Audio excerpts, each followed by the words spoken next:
The halls of the imperial palace stretched far beyond what any human eye could easily follow. Walls made of dark stone rose high into the shadows above, and lights floated in the air without any wires or flames to hold them. Everything was cold. Everything was quiet.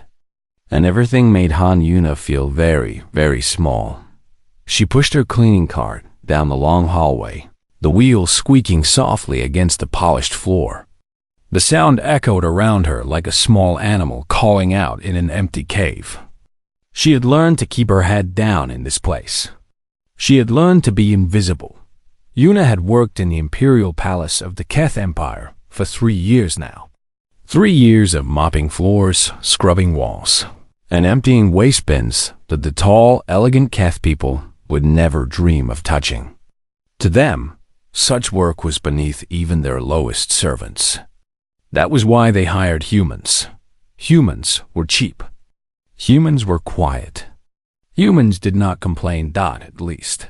That was what the Keth believed. Yuna stopped her cart near a large window and looked outside for a moment. The sky of this world was purple, always purple, with 3 small moons hanging in the distance like pale coins. She had not seen Earth's blue sky in 5 years. She wondered if she ever would again. A group of Keth nobles walked past her without a single glance. They were tall, nearly 7 feet each, with skin the color of silver and eyes that glowed soft gold. Their robes flowed behind them like water, and their voices were musical, speaking in a language Yuna still struggled to understand fully. She bowed her head as they passed. It was expected. It was safe. When they were gone, she let out a slow breath and continued pushing her cart. The night shift was always the loneliest, but it was also the safest. Fewer eyes watching. Fewer chances to make a mistake. The palace was enormous, with hundreds of rooms and thousands of hallways. Most of them, Yuna had never seen. Her job kept her in the lower levels, the service corridors, the forgotten corners where important people never walked. She preferred it that way. Tonight, her route took her past the old storage rooms near the eastern wing. These rooms held broken furniture, old decorations, and things the palace no longer needed, but was too proud to throw away. No one ever came here. The doors were always locked, and the air always smelled of dust and time. But tonight, something was different. Yuna heard a sound. She stopped her cart and listened. The sound came again. It was soft, almost too soft to hear. A small voice. A cry. Her heart beat faster. She should ignore it. She should keep walking. Getting involved in palace matters was dangerous for someone like her. Humans who asked too many questions or went to places they should not go off and disappeared. Everyone knew this. No one talked about it, but the sound came again. And this time Yuna could hear it clearly. It was a child crying. She looked around. The hallway was empty.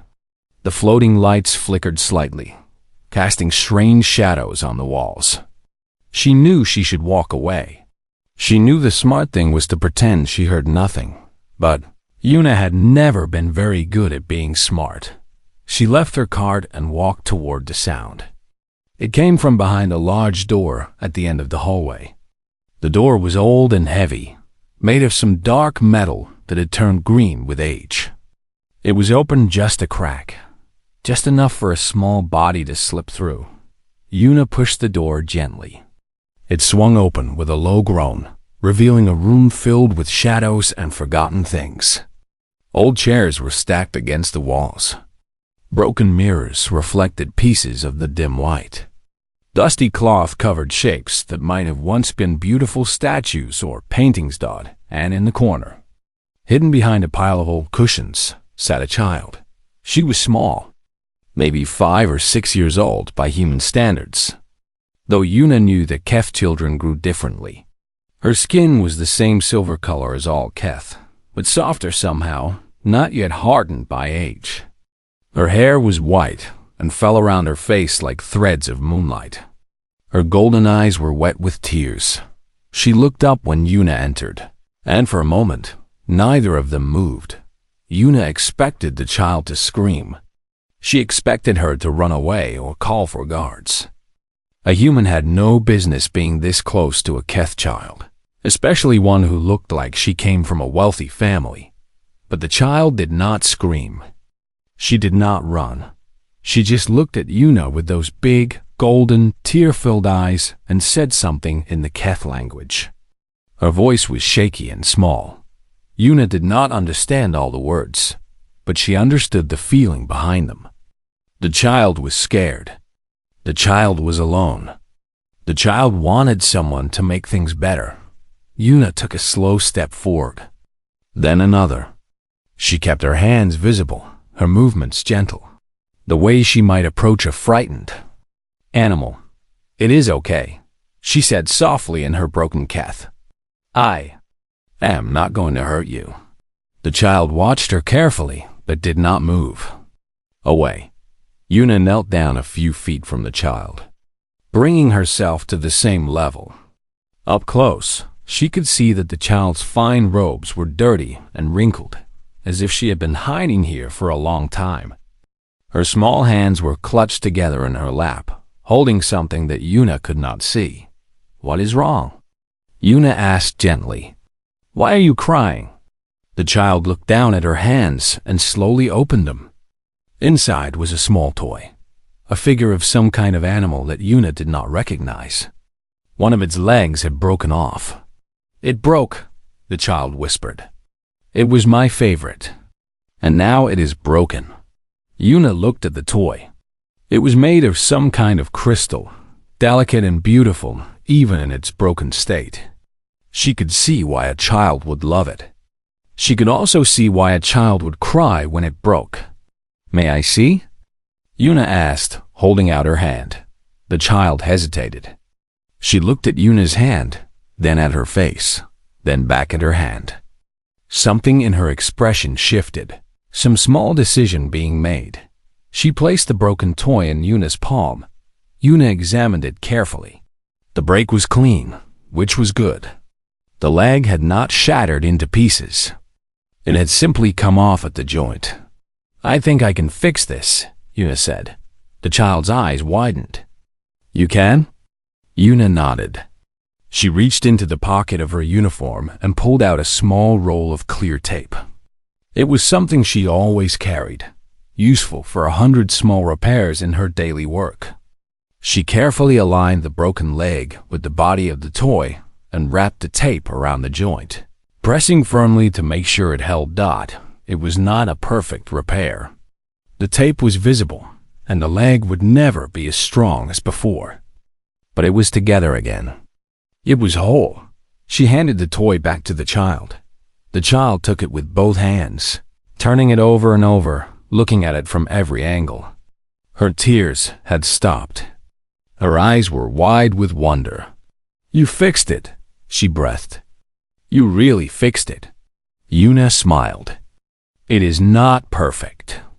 But sometimes things do not need to be perfect. They just need to be together." The child looked up at her, and for the first time, a small smile appeared on her silver face. It was like watching a flower bloom in the middle of winter. "What is your name?" the child asked. Yuna hesitated. Giving her name to a Keth, especially a child who might repeat it to the wrong person, was dangerous. But looking into those innocent golden eyes, she found that she did not care. "My name is Yuna," she said. "Han Yuna." "Yuna," the child repeated, as if tasting the word. "That is a nice name." "I am Tae." "Hello, Tae," Yuna said. "It is nice to meet you." Tae smiled again, bigger this time. Then her smile faded, replaced by a look of worry. "You will not tell anyone you found me here, will you?" she asked. "I am not supposed to be here. I am supposed to be in my room. But my room is so big and so empty, and I did not want to be alone." Yuna felt something twist in her heart. This child, with her fine robes and expensive toy, was just as lonely as Yuna was. Perhaps even more so. "I will not tell anyone," Yuna promised. "It will be our secret." Tai's face lit up. Really? You promise? I promise. They sat together in the dusty storage room, the human janitor and the Keth child, while the floating lights flickered and the 3 moons rose higher in the purple sky outside. T.I. asked Yuna questions about where she came from and what Earth was like. Yuna told her about blue skies and green trees and oceans that stretched beyond the horizon. In return, T.I. told Yuna about her life in the palace. She talked about her lessons, her tutors, the endless rules she had to follow. She talked about how everyone bowed to her, but no one played with her. She talked about how her mother was always busy, always in meetings, always surrounded by important people who had no time for a small child. Yuna listened to every word. She did not know who Taya's mother was, and she did not ask. It did not matter. What mattered was that this child needed someone to listen to her, and Yuna could do that. When it was finally time to leave, Yuna taught Ti one last thing. She took a piece of paper from her pocket, left over from some old document she had meant to throw away, and folded it carefully. Her fingers moved from memory, making creases and shapes that she had learned as a child on Earth. When she was done, she held up a small paper crane. Ti gasped with delight. "What is it?" she asked. "It is called a crane," Yuna said. "On my world, we believe that if you fold 1,000 of them, you can make a wish and it will come true." She placed the crane in Ti's small hands. "This is my first one," she said. "But you can keep it. And whenever you feel alone, you can look at it and remember that someone is thinking of you." Ti held the paper crane as if it were the most precious thing in the universe. Her golden eyes shimmered with new tears, but these were not. The summons came on a morning like any other. Yuna was finishing her shift, putting away her cleaning supplies in the service area, when a palace guard appeared at the door. He was tall, like all Keth, with the cold expression of someone who followed orders without question.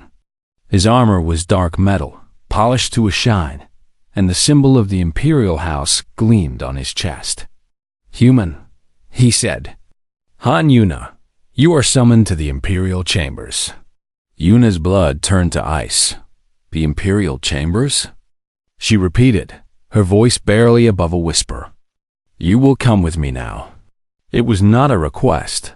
Yuna set down the cleaning cloth she was holding and wiped her hands on her uniform. Her mind was racing. The Imperial Chambers. That was where the Empress conducted her most important business. No servant, especially not a human servant, was ever called there unless something had gone terribly wrong. She thought of Taye. She thought of their secret meetings. The paper cranes, the songs, the drawings. Had they been discovered? Had Ti said something to the wrong person? Had a guard seen them together and reported it? She followed the guard through the palace, her heart pounding with every step. The hallways became grander as they walked, the ceilings higher, the decorations more elaborate. She had never been to this part of the palace before. She had never even dreamed of seeing it. They passed through doors, made of pure crystal, and walked on floors that seemed to glow with inner light. Servants in fine clothes stared at Yuna as she passed, their eyes wide with confusion and something that looked like pity. A human in the Imperial wing. It was unheard of. Finally, they reached a massive door that rose 30 feet into the air. It was made of dark metal inlaid with gold and precious stones, and it was covered with images of stars and planets and great battles from Keth history. 2 guards stood on either side, their spears crossed in front of the entrance. "The human servant Han Yuna," the guard announced, "summoned by Her Imperial Majesty." The guards uncrossed their spears, and the great door swung open. Yuna stepped inside. The room beyond was the most magnificent thing she had ever seen. It was circular, with walls that curved up to a domed ceiling, painted with images of the cosmos. Floating lights drifted through the air like tiny stars. The floor was made of black stone that reflected everything like a dark mirror, and at the far end of the room, sitting on a throne of crystal and shadow, was the Empress. Thought she was beautiful in the terrible way that a storm is beautiful. Her silver skin seemed to glow with its own light. Her white hair was arranged in an elaborate style that rose above her head like a crown of frost. Her golden eyes were sharp as blades, and they were fixed directly on Yuna. The Empress wore robes of deepest purple, the color of the Keth sky, trimmed with threads of gold that caught the light with every breath she took. On her fingers were rings that held stones brighter than any star. On her brow was a thin circlet of silver that marked her as the ruler of an empire that spanned 1,000 worlds. Yuna dropped to her knees immediately. She pressed her forehead to the cold floor, trembling so hard she thought she might fall apart. "Your Imperial Majesty," she managed to say, "this servant greets you." There was a long silence. Yuna did not dare look up. She did not dare move. She could feel the weight of the Empress's gaze pressing down on her like a physical force. "Rise," the Empress said at last. Her voice was cold and clear, like water running over ice. Yuna rose slowly, keeping her eyes fixed on the floor. "Look at me." Yuna looked up. The Empress was watching her with an expression that Yuna could not read. It was not anger, exactly. It was not curiosity. It was something deeper, something more dangerous. It was the look of someone trying to solve a puzzle that should not exist. "Do you know why you are here, human?" the Empress asked. "No, Your Majesty," Yuna said. "I do not." The Empress raised one elegant hand. A servant appeared from somewhere behind the throne, carrying a small wooden box. The servant placed the box in the Empress's hand and retreated back into the shadows. Yuna recognized the box. It was Ti's special box, the one where she kept her favorite things. Her heart stopped. The Empress opened the box and reached inside.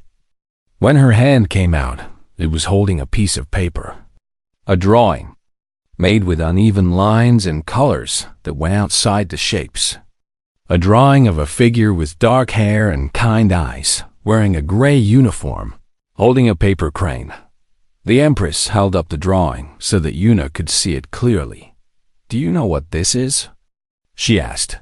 Yuna's throat was so tight she could barely speak. "It is a drawing, Your Majesty." "Yes, a drawing, made by my daughter, my only child, the heir to the throne of the Keth Empire." The Empress's eyes narrowed. "She keeps this drawing in her most precious box, along with paper birds that she folds herself every night before she sleeps. She sings strange songs in a language I did not recognize. She draws pictures of a world with blue skies and green trees." The Empress leaned forward, her voice dropping to something cold and dangerous. "And in this drawing, she has written one word, a name, Yuna." Yuna did not move. She did not breathe.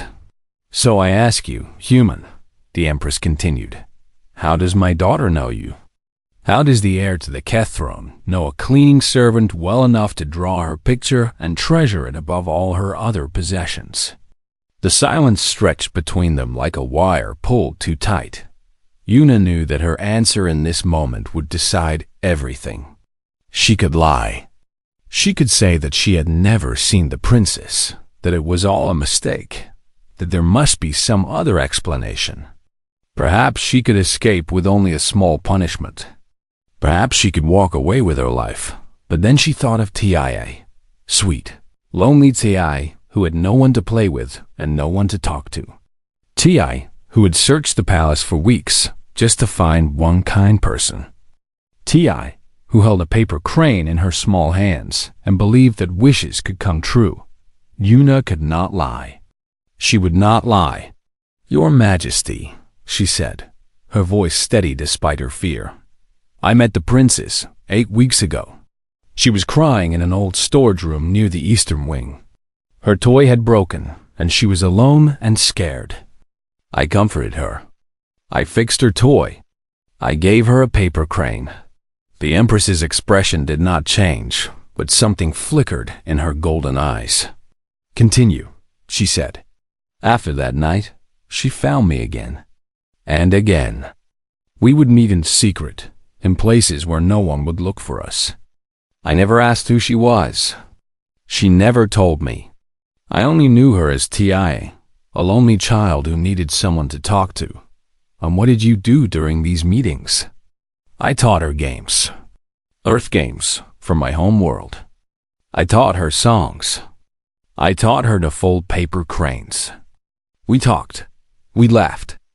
I listened to her when she was sad. Yuna paused, gathering her courage. "Your Majesty, your daughter is the kindest, brightest child I have ever met. And she is also the loneliest. She has everything in the world, except the one thing every child needs. Someone to spend time with her. Someone to see her. Someone to make her feel like she matters." The Empress rose from her throne. She was even more magnificent standing, her robes falling around her like a waterfall of purple and gold. She descended the steps of the throne platform slowly, her eyes never leaving Yuna's face. Each step she took sounded like thunder in the silent room. She stopped when she was only a few feet from Yuna. Up close, she was overwhelming. Her presence filled the space like a force of nature. "You speak boldly, human," the Empress said. "Most servants would not dare to criticize the way I raise my own daughter." "I did not mean to criticize your Majesty," Yuna said quickly. "I only meant to answer your question honestly."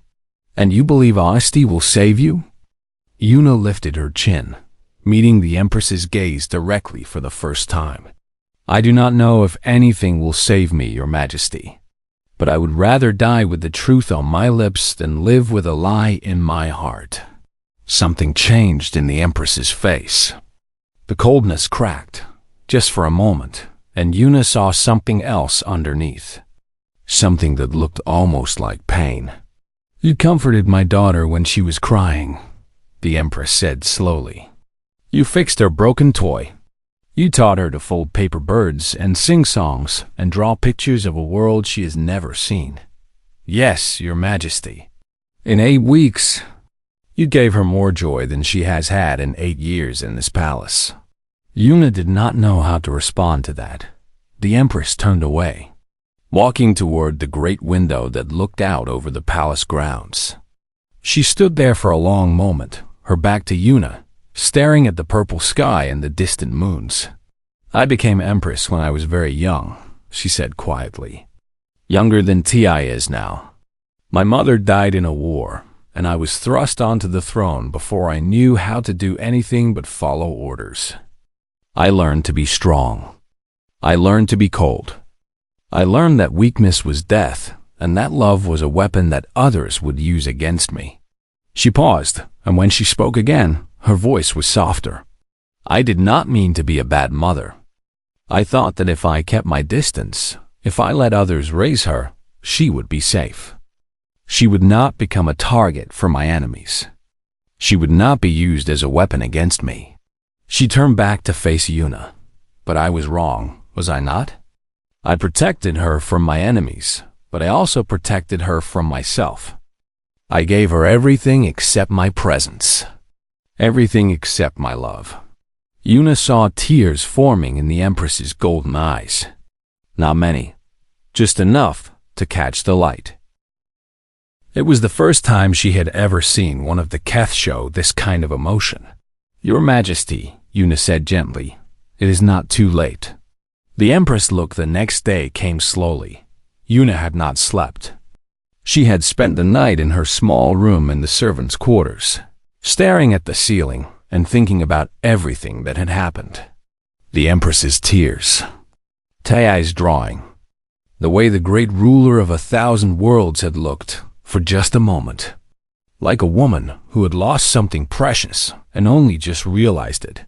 When morning came, Yuna washed her face and put on her cleanest uniform.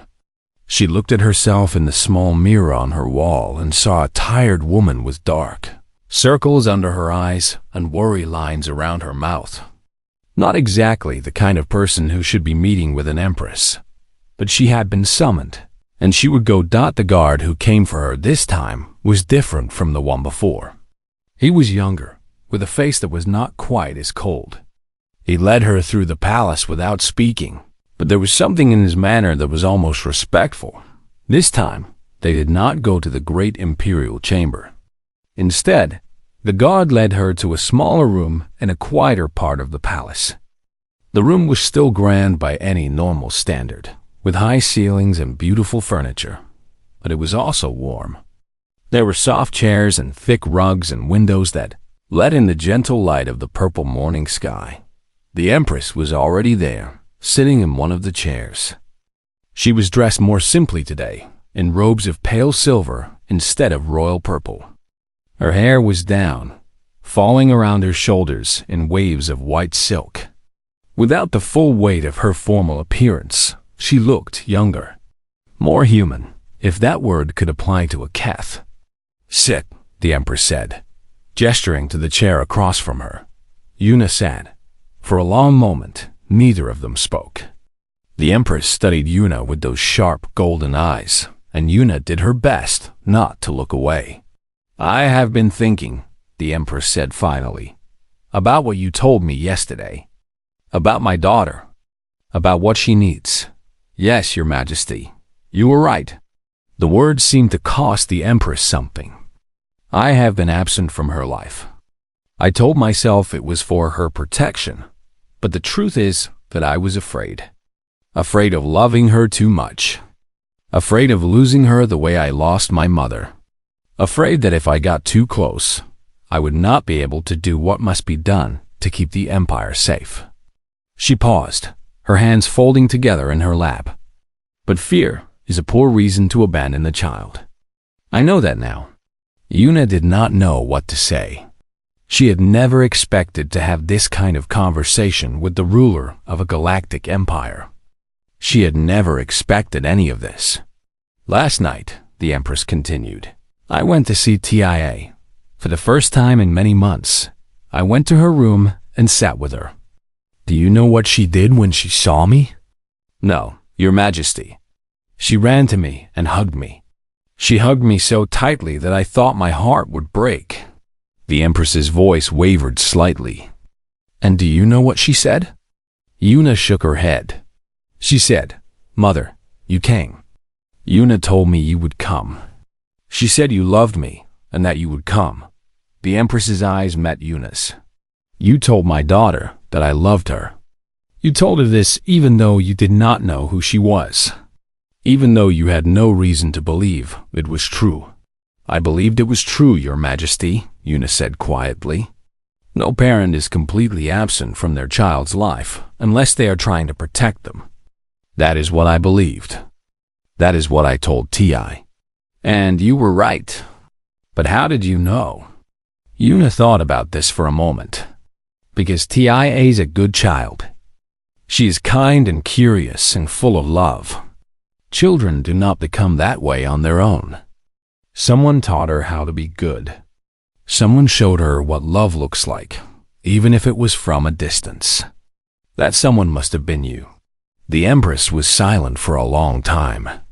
When she spoke again, her voice was thick with emotion.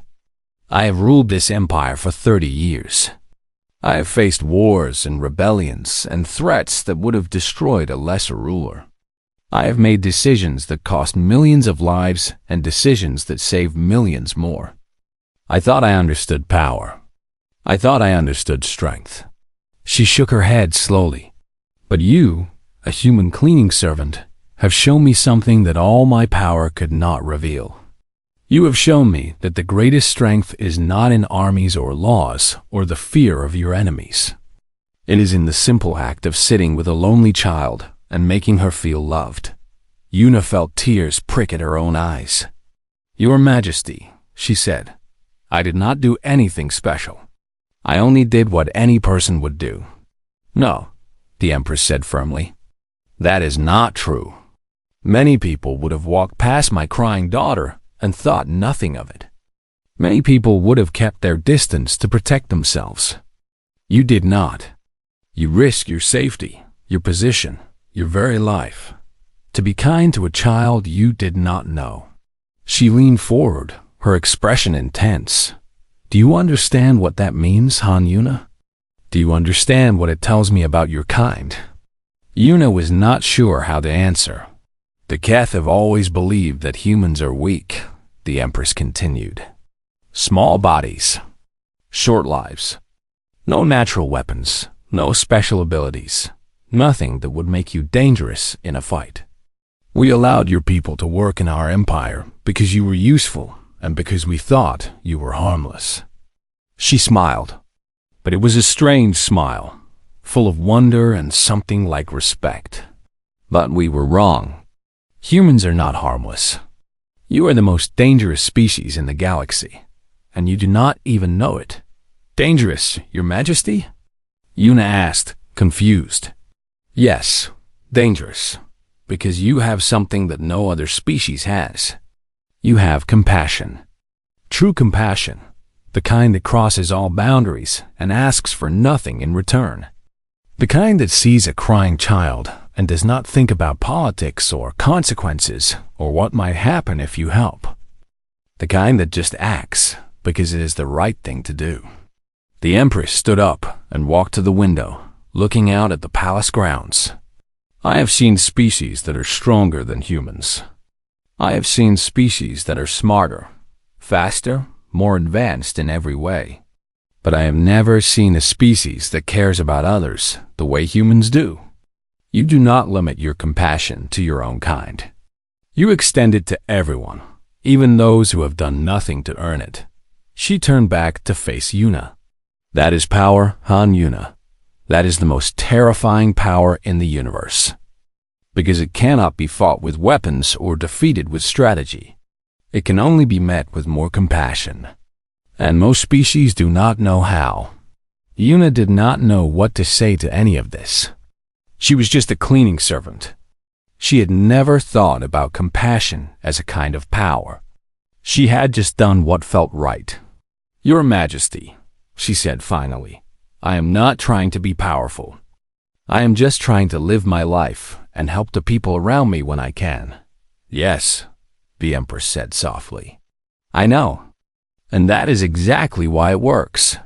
She walked back to her chair and sat down, her posture relaxing slightly. I have a proposal for you, Han Yuna. I would like you to stay with my daughter. Not as a servant, but as her companion. You would live in the palace, have access to the royal quarters, and spend your days teaching Ti the things you taught her in those secret meetings. Games, songs, how to fold paper birds, how to see the world the way humans see it.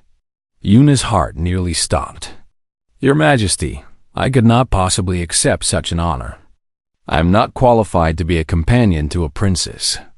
I have no education, no status, nothing to offer. You have everything to offer, the Empress said firmly. You have kindness. You have patience. You have the ability to make a lonely child smile. Those are the only qualifications that matter. She reached out and took Yuna's hands in her own. Her silver skin was cool to the touch, but her grip was gentle. Please, Han Yuna, I am not commanding you. I am asking you, as a mother who has finally realized what she has been missing, please help me be a better parent to my daughter. Yuna looked into the Empress's golden eyes and saw something she had never expected to see in a ruler's face: vulnerability, hope, the desperate wish of a mother who wanted to do right by her child. Your Majesty, Yuna said slowly, if you truly want this, then I will accept. But I have one condition. The Empress raised an eyebrow. You would make demands of an Empress? Not a demand. A request. Yuna took a deep breath. I want you to spend time with Tia yourself. Not just leave her to me. I can be her friend, but I cannot be her mother. She needs you. She needs to know that you want to be with her, not just that you have given her to someone else to care for. The Empress was quiet for a long moment. Then she smiled. A real smile, warm, and genuine. You truly are remarkable. Han Yuna, you are offered the greatest honor a human has ever received in this empire. And your first thought is to make sure my daughter gets what she needs from me. She deserves it. Your Majesty, yes, she does. The Empress squeezed Yuna's hands. I accept your condition. I will make time for TIA every day, even if I must rearrange the affairs of the entire empire to do it. And you will help me remember if I ever start to forget. I will, Your Majesty. Good. The Empress stood up, and Yuna stood with her. Then it is settled. From this day forward, you are no longer a servant.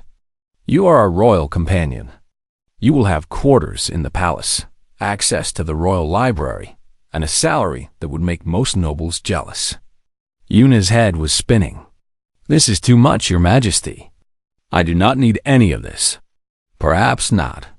But you have earned it. And besides, the M. Tears of sadness. Thank you, Yuna, she whispered. Thank you. Yuna smiled, and the 3 weeks had passed since that night in the storage room, and Yuna had almost convinced herself that it was all a strange dream. The palace was so large, and her world within it was so small, that the chances of meeting the same child twice seemed impossible. She went back to her work, her routines, her quiet, invisible life, but she was wrong. Thought it happened on a cold evening when the purple sky outside had turned dark, and the 3 moons hung low over the palace towers. Yuna was cleaning the floors in one of the empty hallways, her mop moving in slow circles across the stone. The work was boring, but she did not mind. Boring was safe. Then she heard it. A small voice, barely louder than a whisper. Yuna? She turned around, and there was TIA. The child stood in the shadow of a doorway, her white hair gleaming in the floating light. She was wearing a different set of robes this time, dark blue with silver patterns that looked like stars. In her hands, she clutched the paper crane that Yuna had made for her. It was slightly bent now, the paper soft from being held too many times. Yuna looked around quickly. The hallway was empty, but that did not mean it was safe. Guards could appear at any moment. Servants could walk by and see them. If anyone found a human talking to a child of obvious high status, there would be questions. Dangerous questions. "Tae," Yuna said softly. "What are you doing here? You should not be out alone." Tae stepped closer, her golden eyes bright with excitement. "I looked for you every night. I asked the other servants, but they did not know who you were. They said there were many humans in the palace. But I remembered your face. I remembered your name." Yuna did not know what to say. Part of her wanted to send the child away, to protect both of them from what could happen if they were caught. But another part of her, a bigger part, saw the loneliness in Ti's eyes and could not turn away from it. "How did you find me?" Yuna asked. "I followed the cleaning schedules," Ti said proudly. "I found the list in my mother's study. It shows where all the servants work each night. I looked for the human names and checked every hallway until I found you." Yuna blinked in surprise. This child had tracked her down using official palace documents. She was clever. Perhaps too clever for her own good. "Tae, this is dangerous," Yuna said gently. "If someone sees us together, I could get in trouble. Very serious trouble." Ti's face fell. Her small hands tightened around the paper crane. "I know," she said quietly. "I know humans are not supposed to talk to people like me. But I do not care about that. You were kind to me. You fixed my toy. You gave me this." She held up the crane. "No one else ever gave me something they made with their own hands." Yuna felt her heart break a little. She looked at the child standing before her, this small silver girl with eyes full of hope and loneliness. Tai had everything that money and power could buy. She lived in a palace made of stone and starlight. She wore robes that cost more than Yuna would earn in 10 lifetimes. But she had no one to play with, no one to talk to, no one who saw her as anything other than a title or a duty. Yuna made a decision. "Come with me," she said. She led Ti to a small room nearby, a supply closet where cleaning materials were stored. It was not beautiful or grand, but it was private. No one would think to look for a noble child in a place like this. They sat on overturned buckets, facing each other in the dim light that came through a small window near the ceiling. Taya looked around at the mops and brooms and bottles of cleaning liquid with wide, curious eyes. "I have never been in a room like this," she said. "Most people have not," Yuna replied with a small smile. "This is where the invisible people work." "Invisible people?" "People like me. Servants. Workers. The ones who keep everything clean and running but who no one ever sees or thinks about." Taya thought about this for a moment. "That does not seem fair," she said finally. "No," Yuna agreed. "It does not. But that is how things are." They talked for a long time that night. Ti told Yuna about her day, about the boring lessons she had to sit through and the strict tutors who never smiled. She complained about the food, which was always too fancy and never tasted like anything real. She talked about the other Keth children she sometimes saw at formal events, how they were polite but never friendly, always watching her with careful eyes. Yuna listened to all of it. And when Ti was done talking, Yuna shared some of her own stories. She told Tia about growing up on Earth, about running through fields of grass with her younger brother, about the taste of her grandmother's cooking, about the way the sun felt warm on her skin on summer days. "I wish I could see Earth," Taya said wistfully. "It sounds beautiful." "It is," Yuna said. "Maybe one day you will visit. Will you take me?" Yuna laughed softly. "I do not think I will ever go back myself. But if I do, I will send you pictures." This became their routine. Every few nights, when Yuna was working in certain parts of the palace, Ti would find her. Sometimes they met in the supply closet. Sometimes they met in the old storage room where they had first found each other. Once they met on a balcony overlooking the palace gardens, hiding behind tall potted plants while the night wind carried the scent of alien flowers. Yuna taught Ti many things during these secret meetings. She taught her how to fold paper cranes, and soon Ti could make them almost as well as Yuna could. They started a collection, hiding the cranes in a box in the storage room. "We will get to 1,000, Ti said with determination. "And then I will make a wish." She taught her how to play simple games from Earth. They played hand games and clapping games and guessing games. Ti had never played games like this before. All her toys were expensive and complicated, things she was supposed to play with alone.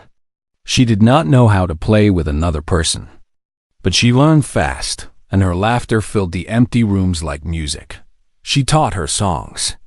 Simple songs from Earth that Yuna remembered from her childhood. Lullabies her mother used to sing to her. Folk songs about mountains and rivers and falling in love. Taya loved the songs. She would ask Yuna to sing them again and again. And sometimes she would try to sing along, her small voice stumbling over the unfamiliar words. One night, Taya asked Yuna to teach her how to draw. "I do not draw very well," Yuna admitted. "I was never an artist." "That is okay," Ti said.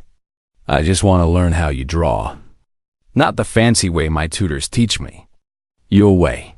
So Yuna found some old paper and a broken pencil that someone had thrown away, and she showed Ti how to draw simple things. Stick figures, houses, trees, cats with triangle ears and long tails. Taya was delighted. "This is wonderful," she said, drawing her own stick figure. "It looks so funny and happy. My tutors would say this is wrong, but I think they are the ones who are wrong." Yuna watched as Tia drew more pictures, each one messier and more joyful than the last. The child's face was bright with concentration and happiness. It was a beautiful thing to see. "Yuna," Ti said suddenly, not looking up from her drawing, "do you have a family?" The question caught Yuna off guard. She was quiet for a moment, thinking about how to answer. "I used to," she said finally. "On Earth, a mother, a father, a brother. But I came here to work many years ago, and I have not seen them since. Do you miss them?" "Every day." Tae stopped drawing and looked up at Yuna with serious eyes. "I do not have a family like that," she said. "I have my mother. But she is always busy. She has to run the whole empire. She does not have time for me." "I am sure she loves you," Yuna said gently.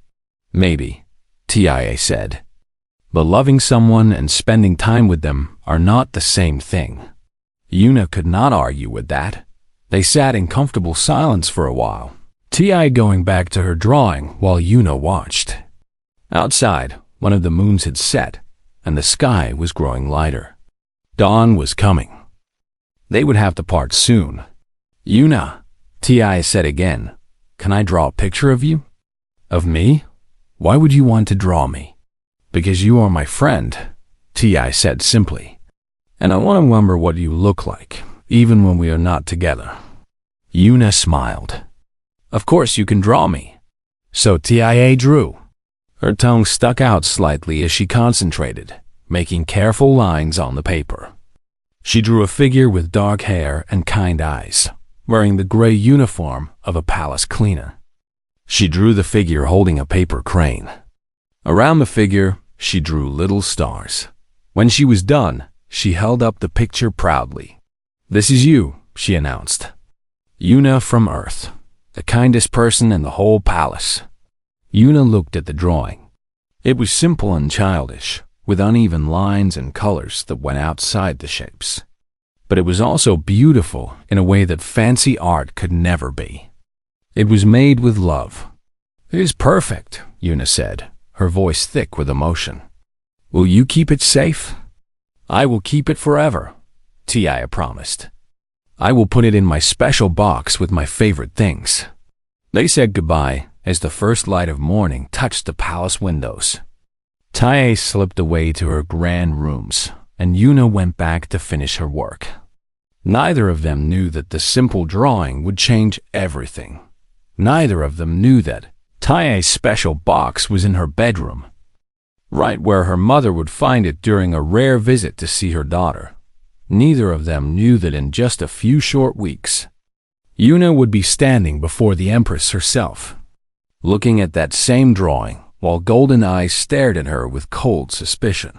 But for now, in this quiet moment between night and morning, they were just 5 years had passed since the day Yuna became a royal companion. The palace was the same, with its towering walls and floating lights and halls that stretched into forever. But everything else had changed. The cold silence that once filled the corridors had been replaced by something warmer. There was laughter now, echoing through rooms that had been quiet for decades. There were songs, strange human songs, drifting from the princess's quarters at odd hours. There were paper cranes everywhere, thousands of them, hung from ceilings and displayed in glass cases and given as gifts to visitors from across the galaxy. Ti was 11 years old now, and she had grown into something wonderful. She was still small for a Keth, her silver skin soft and her white hair long and wild because she refused to let anyone style it properly. But there was a light in her golden eyes that had not been there before, a confidence that came from knowing she was loved. She walked through the palace like she owned it, which of course she would someday, and she greeted everyone she passed with a smile and a wave. The servants adored her. The nobles respected her. The guards smiled when she came near, even though they tried to hide it behind their stern expressions. And the humans of the palace, those invisible workers who had always moved in shadows and silence, they looked at Ti with something like wonder. because Ti knew their names. She knew their stories. She asked about their families and their homes and their dreams. She treated them like people, because Yuna had taught her that everyone deserved to be treated like a person. On this particular day, Tae was standing in the great garden behind the palace, supervising a very important project. Dozens of servants and workers were there, setting up tables and decorations for a celebration that had never been held in the Keth Empire before. Today was Yuna's birthday, and Ti was throwing her a party. No, Ti said, waving her hands at a confused servant who was trying to hang a banner in the wrong place. The banner goes over there, above the fountain. Yuna loves the fountain. She told me that it reminds her of rain on Earth. Yes, princess, the servant said, bowing quickly and moving the banner. Tia turned to another group of workers who were arranging flowers. Those need to be in patterns. Red, blue, yellow, red, blue, yellow. Yuna taught me that pattern. She said it was from a game she played when she was a child. The workers exchanged amused glances, but did as they were told. Across the garden, the Empress watched her daughter with a mixture of pride and wonder. She was not alone. Yuna stood beside her, wearing a simple dress of pale blue instead of her old gray uniform. In the years since becoming a royal companion, she had tried many times to refuse the fine clothes and comfortable rooms that came with her new position. But Ti had insisted, and the Empress had agreed, and eventually Yuna had learned to accept that her life was different now. She is remarkable, the Empress said softly. More remarkable every day. She learned from a remarkable mother, Yuna replied. The Empress smiled. It was still strange to see her smile so often, but Yuna had gotten used to it over the years. The cold, distant ruler that Yuna had first met in the imperial chamber was still there, when she needed to be, when the business of ruling required it. But in private moments like this, she was just Volya, a mother who loved her daughter, a friend who trusted Yuna with her most precious treasure. She learned from both of us, Volya said. Though I suspect she learned more from you. Nonsense. I just taught her games and songs. You taught her what it means to be a leader. And you taught her what it means to be kind, which is far more important. They watched as Ti directed the preparations with the natural authority of someone who had been born to command. But her commands were always gentle, always polite, always accompanied by a smile and a word of thanks. The workers loved her for it. I received an interesting report this morning, Valya said after a while, from one of my ambassadors in the outer systems. Oh? He told me about a human colony that was struck by a plague last year. Terrible thing. Thousands were dying, and they did not have the medicine to save them. Yuna's expression grew serious. I heard about that. It was awful. Yes, but do you know what happened next? Yuna shook her head. A Keth supply ship arrived with enough medicine to cure everyone. The captain said he had been ordered to deliver it by the Imperial House. The humans were confused. They had never received help from the Keth before. They did not understand why the Empress would care about a small human colony on the edge of nowhere. Velia looked at Yuna with soft eyes. The ambassador asked me about it. He wanted to know why I had given that order. Do you know what I told him? No, Your Majesty. I told him that I had a human advisor who taught me that compassion is the greatest power in the galaxy, and that if I wanted my daughter to grow up in a better universe, I had to help create that universe myself. Yuna's eyes filled with tears. Velia, I did not ask you to do that. No, you never ask for anything. That is why I pay attention when you speak. The Empress reached out and took Yuna's hand. You have changed this empire, Han Yuna, not through politics or war or any of the usual methods. You changed it by being kind to a lonely child in a storage room. And that kindness spread like ripples in water until it reached the very edge of the galaxy. Yuna did not know what to say. She had never thought of herself as someone who could change anything. She was just a cleaning servant who had decided to comfort a crying child. That was all. But maybe that was enough. Maybe that was everything. "Mother, Yuna!"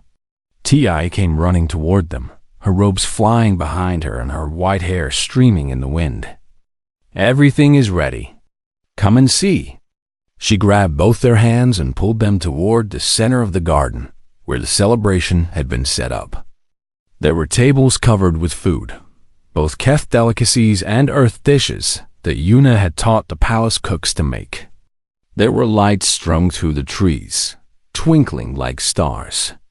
There were musicians playing a strange mix of Keth, songs and human melodies. And in the center of it all was a display case made of crystal, inside which hung exactly 1,000 paper cranes. "We finished it," Ti said proudly. 1,000 cranes. Just like you told me when we first met. I have been saving them all this time, folding one every night before bed. And now they are complete. Yuna stared at the cranes, her hand pressed to her heart. "Ti," she whispered. "You remembered." Of course I remembered. It was the most important thing you ever told me. Ti's golden eyes were bright with excitement. "You said that if you fold 1,000 cranes, you get to make a wish." "Well, I have my wish ready. What is your wish, little one?" Velia asked gently. Ti looked at her mother, then at Yuna, then back at the cranes. Her face was serious in the way that only a child's face can be when they are about to say something very important. "I wish for humans and Keth to be friends forever. I wish for the whole galaxy to learn what you taught me, Yuna. That kindness is stronger than power. That love is more important than fear. That even the smallest person can change the whole universe if they care enough to try." The garden was silent for a moment. Then Velia stepped forward and wrapped her daughter in a tight embrace. "That is a beautiful wish, my darling," she said, her voice thick with emotion. "And I promise you, I will spend the rest of my life helping to make it come true." Yuna wiped the tears from her eyes and joined the embrace, holding both mother and daughter close. She thought about all the things that had brought her to this moment. The lonely nights cleaning empty hallways. The crying child in the storage room. The broken toy fixed with tape. The paper crane that started everything. She thought about what it meant to be human. The small bodies and short lives. The weakness and vulnerability. But also the compassion. The stubbornness. The refusal to give up on people, even when it would be easier to walk away. Maybe that was humanity's greatest gift. Not strength or intelligence or technology. Just the simple willingness to care about others, no matter who they were or where they came from. The party continued late into the night. There was music and dancing and more food than anyone could eat. Ti showed off her crane collection to every visitor, telling them the story of how she met Yuna and how her mother learned to be present. The servants joined in the celebration, mingling with nobles for the first time in palace history, and Yuna sat in the middle of it all, surrounded by people who loved her. Watching the paper cranes spin slowly in their crystal case, she thought about Earth, about the blue skies and green trees and her family she had not seen in years. She still missed them. She always would. But she had found a new family here in the most unlikely place imaginable. A princess who called her friend. An empress who called her advisor. 1,000 paper cranes that represented 1,000 nights of hope and love and patient determination. This was her life now. And it was beautiful. Later that night, when the party was finally over and the guests had gone home, Taya found Yuna standing alone in the garden, looking up at the purple sky. "Yuna," Tia said softly, coming to stand beside her. "Are you happy?" Yuna looked down at the child who had changed her life. At the silver skin and golden eyes and wild white hair. At the face that had grown from a sad little girl into a confident young princess. "Yes, Tia, Una said. I am happy,